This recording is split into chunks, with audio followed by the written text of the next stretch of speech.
Hello my dear friends, again welcome to our YouTube channel. दोस्तों, हम लोग 2016 का यूपी पीजीटी का पेपर सॉल्व कर रहे थे केमिस्ट्री के लिए। ठीक है, तो उसमें 3 वीडियो हो गया था। अब आज हम लोग आगे उस पर बात करेंगे और अगले क्वेश्चन में चलेंगे। अगला क्वेश्चन है, which of the following has maximum dipole moment in gaseous phase. तो मैं ऑप्शन लिख देता हूं। ऑप्शन देखिएगा है C6H5C CS3 whole thrice. Option B है C6H5CS3। ऑप्शन सी है C6H5CH CS3 whole twice and option D is C6H5CH2 CS3। ठीक है, गैसियस फेज में किसका डायपोल मोमेंट मैक्सिमम है ये आपको बताना है। ठीक है, तो आप लोग डायपोल मोमेंट जान रहे होगे अच्छे से।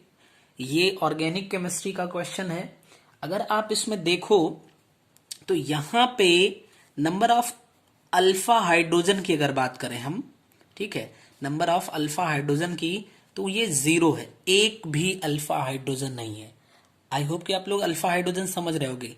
कहीं पे डबल बॉन्ड से अटैच, जैसे देखिए ये डबल बॉन्ड है, ये कार्बन है, तो इसके बाद यहां पे जो कार्बन होगा यानी डबल बॉन्ड वाले कार्बन से अटैच्ड कार्बन को अल्फा कार्बन बोलते हैं, और यहां पे जो हाइड्रोजन अटैच्ड होगा उसको हम अल्फा हाइड्रोजन बोलते हैं।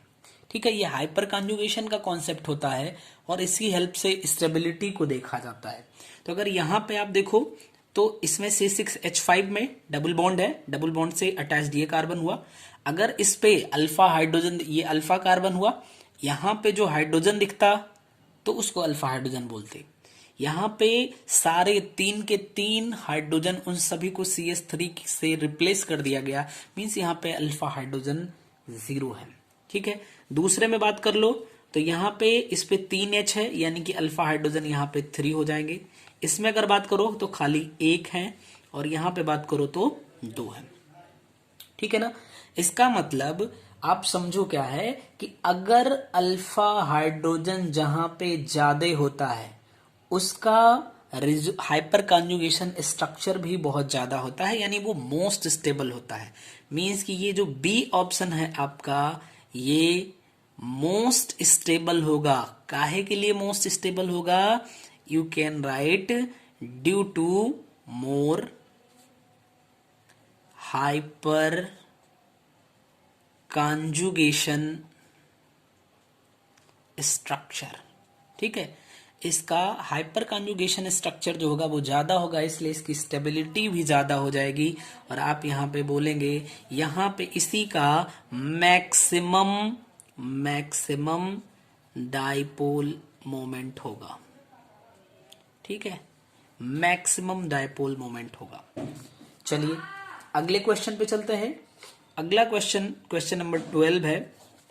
ये कह रहा है, identify the powerful oxidising agent used by Neil Bartlett to prepare the first true chemical compound of an inert gas element. तो आप समझिए, इनर्ट गैस एलिमेंट का जो कंपाउंड था उसको फॉर्म करने के लिए सबसे पहले इसने तो दिया हुआ है नील बर्टलेट। नील बर्टलेट महोदय ने 1962 में क्या किया था? जेनान का कंपाउंड फॉर्मेशन किया। जेनान एक इनर्ट गैस एलिमेंट है और इसका उन्होंने क्या किया था? कंपाउंड का फॉर्मेशन किया था। और कौन सा? XCPTF6। कैसे इसको फॉर्म किया था? XC का रिएक्शन PTF6 से करा के और ये फर्स्ट कंपाउंड को फॉर्म किया था। ठीक है, तो आई होप कि समझ गए होंगे आप। तो यहां पे वैसे ऑप्शन में था, ऑप्शन देख लीजिए। ऑप्शन ए है SbF5, ऑप्शन बी है PTF6, ऑप्शन सी है O2F2 एंड ऑप्शन डी है K2Cr2O7। ठीक है, तो आप समझिए कि इनर्ट गैस का रिएक्शन किससे इन्होंने करवाया था, तो PtF6 से इन्होंने करवाया था। किसका, कौन सी इनर्ट गैस अगर बात की जाए तो जेनान। ठीक, चलिए अगले क्वेश्चन पे चलते हैं।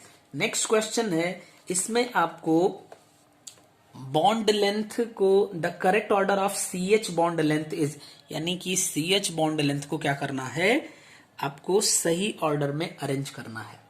तो इसमें तीन चीजें हैं, एक CH, CH, CH। ठीक है, अब अगर मैं चारों ऑप्शन लिखूंगा तो थोड़ा सा दिक्कत होगी, तो समझिएगा आप, मैं लिख दे रहा हूं यहां पे sp3, sp2 एंड sp, यानी कि इसने कार्बन की हाइब्रिडाइजेशन स्टेट बता दिया। ठीक, अब इसको हमें क्वेश्चन को सॉल्व करना है। तो अब हम क्या बता सकते हैं, इससे रिलेटेड बड़ी सारी बातें हैं, ध्यान से सुनिएगा, मैं एक एक बातें करके बता रहा हूं। सबसे पहली बात तो आपको देखिए, बॉन्ड लेंथ क्या होता है।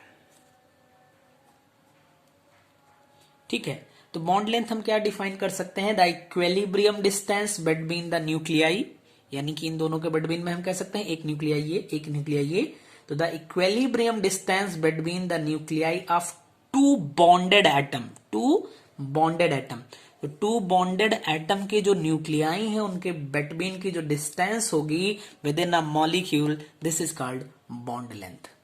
अब बॉन्ड लेंथ को जो है हम किससे मेजर करते हैं, तो measured by first you can say spectroscopic technique या फिर एक्सरे डिफ्रैक्शन या फिर इलेक्ट्रॉन डिफ्रैक्शन टेक्निक। ठीक, ये इसके मेथड्स हो सकते हैं, कौन सा, स्पेक्ट्रोस्कोपिक मेथड या एक्सरे डिफ्रैक्शन मेथड या फिर इलेक्ट्रॉन डिफ्रैक्शन मेथड। अब अगर इसकी यूनिट की बात करी जाए तो इसकी यूनिट हो सकती है नैनोमीटर या फिर एंगस्ट्रम या फिर पिकोमीटर। ठीक है, बोलिए कोई दिक्कत नहीं ना। चलिए आगे चलते हैं।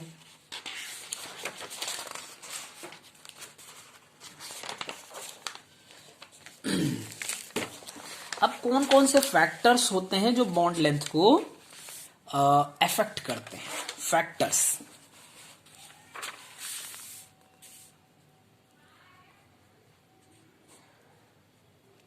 तो फर्स्ट कह सकते हो, बॉन्ड लेंथ जो होती है वो एटम की साइज पे डिपेंड करती है। Means you can write bond length is directly proportional to size of the atom.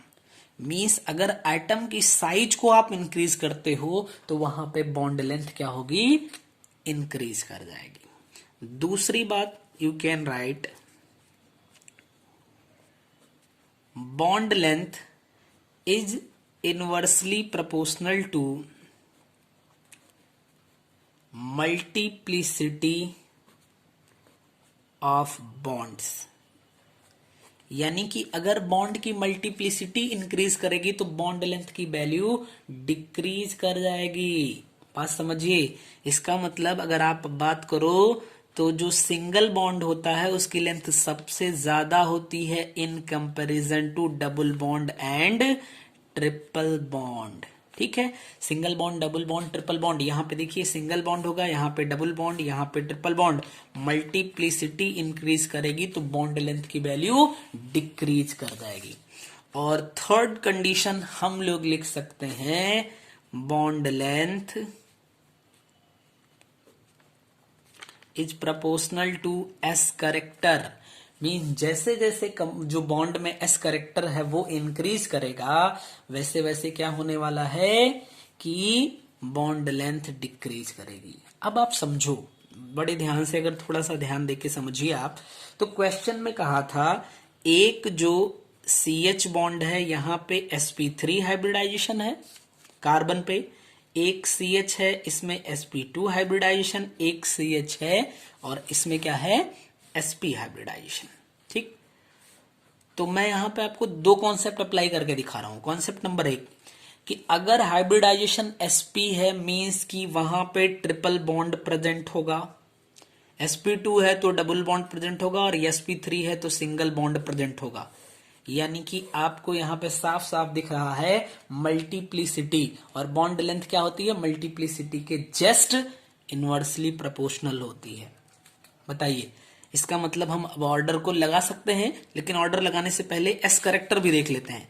इसमें अगर आप देखो तो यहां पे एस करेक्टर जो है वो 33.33% है। इसमें अगर आप देखो, नहीं सॉरी मैंने गड़बड़ लिख दिया, यहाँ पे 25% है, 100 को 4 लोगों में डिवाइड किया गया।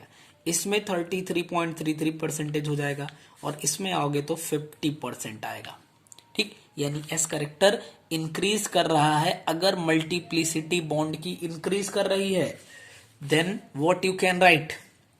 आप समझिए, आपको लिखना क्या था, क्वेश्चन क्या था कि the correct order of CH bond length, CH bond length. ठीक है, तो सबसे बड़ा जो CH बॉन्ड लेंथ है यहां पे sp3 का होगा, इससे छोटा फिर किसका होगा, sp2 का होगा, और सबसे छोटा किसका होगा, sp का होगा। बोलिए, कोई दिक्कत नहीं है ना, आपको आंसर भी मिल गया। और सारी बातें मैंने कोशिश करी है कि इस क्वेश्चन के माध्यम से आपको बता दी जाए। तो अगर आप अब कभी बॉन्ड लेंथ से रिलेटेड कोई क्वेश्चन पाते हैं तो उम्मीद है कि आप उसका बिल्कुल सही जवाब निकाल पाएंगे। चलिए फिर नेक्स्ट क्वेश्चन पे चलते हैं। क्वेश्चन नंबर 14 क्या कह रहा है, 14 नंबर क्वेश्चन कह रहा है nitric oxide, which of the following facts about nitric oxide is incorrect. यानी कि नाइट्रिक ऑक्साइड के बारे में आपको फैक्ट्स बताने हैं। ठीक है, तो इससे रिलेटेड कुछ फैक्ट जान लेते हैं, फिर ऑप्शन पढ़ेंगे, क्योंकि इसमें 4 ऑप्शन है तो आपको जवाब देना है उसका। ठीक है, तो देखिए, फर्स्ट कंडीशन कि नाइट्रिक ऑक्साइड हो, या फिर NO2 हो, या फिर O2 हो, या ClO2 हो, ये सारे के सारे, ठीक है, अनपेयर्ड इलेक्ट्रॉन प्रेजेंट होते हैं। यानी कि इन सब में अनपेयर्ड इलेक्ट्रॉन प्रेजेंट होते हैं। अब मैं पर्टिकुलर इसी की बात करूंगा, वैसे ये सब के लिए सही है। अब अगर अनपेयर्ड इलेक्ट्रॉन प्रेजेंट है तो ये पैरामैग्नेटिक नेचर का होगा। किस नेचर का होगा, ये सारे के सारे अनपेयर्ड इलेक्ट्रॉन अगर इसमें प्रेजेंट है तो पैरामैग्नेटिक नेचर के होंगे। ठीक है, अब उसके बाद अब देखो, ये NO जो है ये डाइमर का फॉर्मेशन करता है। किसका, डाइमर का। कैसे, N2O2, यानी NO दो बार मिल जाएंगे तो N2O2 का फॉर्मेशन हो जाएगा, इसको बोलते हैं डाइमर। ठीक है, अगर आप बात करो NO2 का तो क्या हो जाएगा, ये भी N2O4 डाइमर का फॉर्मेशन कर जाएगा। अब आई होप कि आपको ये बात समझ में आई होगी। अब देखिए, फर्स्ट ऑप्शन मैं पढ़ रहा हूं, लिखूंगा नहीं, बस पढ़ रहा हूं। ठीक है, NO के बारे में, नाइट्रिक ऑक्साइड के बारे में, पहला ऑप्शन इट इज पैरामैग्नेटिक, तो भैया पैरामैग्नेटिक है, यानी ये सही है। हमें इनकरेक्ट ऑप्शन को सर्च करना है। ऑप्शन बी है it dimers radially at room temperature, यानी कि ये डाइमर का फॉर्मेशन करता है, ये भी सही है। तीसरा ऑप्शन है it is present in exhaust from cars, हाँ ये भी सही है कि ये जो कारों से धुआं निकलता है, स्मोक, उसमें ये प्रेजेंट होता है। फिर है next, it loses an electron to form NO- ion, तो ये तो गलत है। अगर ये एक इलेक्ट्रॉन को लॉस कर देगा तो NO+ का फॉर्मेशन, डिफिशियंसी ऑफ इलेक्ट्रॉन दिखाएगा ना। ठीक, NO+ फॉर्मेशन करेगा 1 इलेक्ट्रॉन को ये लूज करने के बाद। तो इसका फोर्थ ऑप्शन जो होगा, फोर्थ ऑप्शन वो इनकरेक्ट हो जाएगा। ठीक है, यही आपका सही जवाब होगा, क्योंकि आपको इनकरेक्ट स्टेटमेंट फाइंड करना था। ठीक, समझ में आ गई होगी बात। तो NO के बारे में सारे फैक्ट्स आपको पता चल गए। जहां से क्वेश्चन मान लीजिए कभी घुमाए तो बन सकता है। नेक्स्ट क्वेश्चन पे आ जाते हैं, क्वेश्चन नंबर 15। क्वेश्चन नंबर 15 क्या कह रहा है, ठीक है, चलिए देखिए क्वेश्चन नंबर 15 बोल रहा है the number of degree of freedom of vibrational motion for CO2 in which of the following. ठीक है, यानी कि आपको vibrational degree of freedom CO2 के लिए फाइंड करना है। तो आप समझिए सबसे पहली बात कि डिग्री ऑफ फ्रीडम क्या होता है, तो आप इसको डिफाइन कर सकते हैं for an atom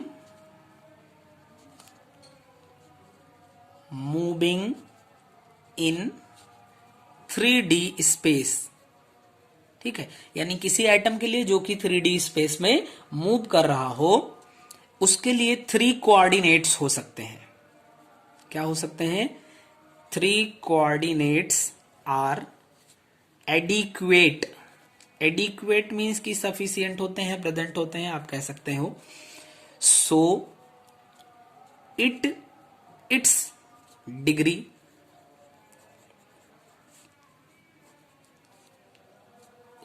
it's degree. अब देखो इसकी डिग्री कितनी हो जाएगी। अगर इसके पास यानी कि 3 कोऑर्डिनेट्स हैं तो इसकी डिग्री जो होगी या डिग्री ऑफ फ्रीडम जो होगी वो कितनी हो जाएगी? वो 3 हो जाएगी। एक एटम के लिए कितनी पॉसिबल डायरेक्शंस हैं 3D में? 3 डायरेक्शन है, वो 3 जगह पे जा सकता है, तो फ्री होके मूव कर सकता है, तो डिग्री ऑफ फ्रीडम ये 3 हो जाएगी। अब अगर मान लीजिए if n atoms are present in molecule, अगर जो मॉलिक्यूल है इसमें एक से ज्यादा यानी कि n एटम प्रेजेंट है, तो आप समझो क्या हो जाएगा? Total degree of freedom. तो टोटल डिग्री ऑफ फ्रीडम क्या हो जाएगा? एक एटम के लिए 3 होती है, तो 3 एटम के लिए n एटम के लिए 3n हो जाएगी। बताइए, कोई दिक्कत नहीं ना? तो हम टोटल डिग्री ऑफ फ्रीडम को फाइंड कर सकते हैं। अब कभी आपसे total degree of freedom find करना हो तो आप फटाक से फाइंड कर पाएंगे। लेकिन अब यहां से 2 केस आ जाते हैं। केस नंबर 1, ज्योमेट्री जो मॉलिक्यूल की है वो लीनियर हो सकती है, तो एक केस बन जाता है फॉर लीनियर मॉलिक्यूल्स, और दूसरा हो सकता है कि लीनियर ना हो तो क्या हो जाएगी?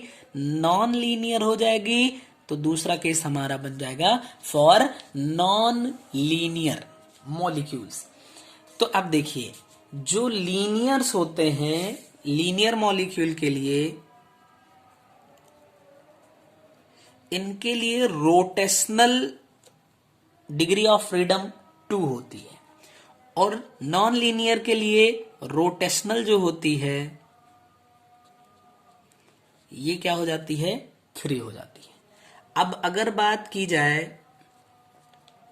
वाइब्रेशनल, तो वाइब्रेशनल इसके लिए निकालते हैं तो टोटल में से 5 माइनस कर दो, लीनियर के लिए हो जाएगा। और टोटल यानी 3n में से 5, 3n में से 6 को अगर हटा दो तो ये नॉन लीनियर के लिए हो जाएगा। ठीक है, ये क्या आ जाएगा? वाइब्रेशनल। ठीक, तो एक हो गया रोटेशनल और एक हो सकता है वाइब्रेशनल, और एक और हो सकता है ट्रांसलेशनल। तो अब ट्रांसलेशनल कैसे पता चलेगा? ट्रांसलेशनल पता करने के लिए आप देखो टोटल डिग्री ऑफ फ्रीडम आपके पास 3n थी। कितनी थी?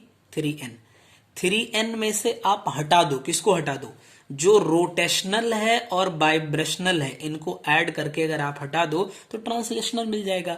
यही कहानी यहां पे भी आप कर सकते हो। ठीक है, कोई दिक्कत नहीं। अब चलिए एक एग्जाम्पल उठाते हैं। इसके लिए भी एक एग्जाम्पल की बात कर लेते हैं और इसके लिए भी एक एग्जाम्पल की बात कर लेते हैं।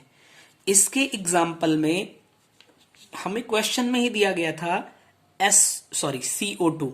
CO2 को अगर देखो तो C डबल बॉन्ड O, यानी इसकी ज्योमेट्री कैसी हो गई है?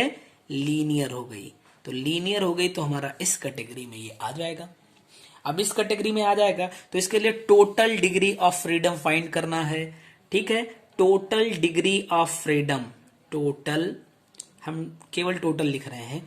इसमें देखिए CO2 में टोटल कितने एटम हैं? 213 एटम है। एक एटम के लिए डिग्री ऑफ फ्रीडम 3 होती है, तो 3 एटम के लिए 9 डिग्री ऑफ फ्रीडम हो जाएगी। कोई दिक्कत नहीं ना। अब अगर आप यहां से रोटेशनल की बात करो तो रोटेशनल चूंकि ये लीनियर मॉलिक्यूल है इसलिए सिर्फ 2 हो जाएगा। ठीक।